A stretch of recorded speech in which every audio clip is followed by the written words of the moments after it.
हम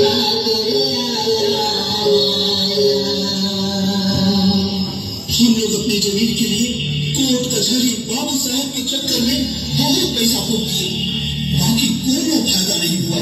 सब केस मुकदमा हार गया। यह अत्याचार भी रोज रोज बढ़ता ही जा रहा है। जमींदार और जमींदार के घर में दिया जीवन मरण के खर्चा उठाने से लेके उन लोगों के मन बहलाने के वास्ते नाच और पान बीड़ी का खर्चा भी हमें लोग उठाए। ऊपर से उन लोग के लिए पालकी भी हमें लोग बनाए और जमींदार को बैठा के कंधे पर हमें लोग उठाए। काट डालो इन जमींदार साहूकार ठेकेदार और बाबू के आदमी को। इन लोग हम पर बड़ी जुल्म और अत्याचार की है।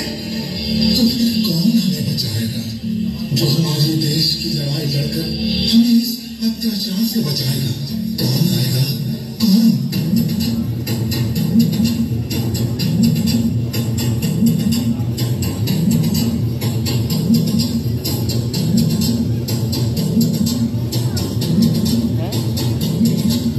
ऐसे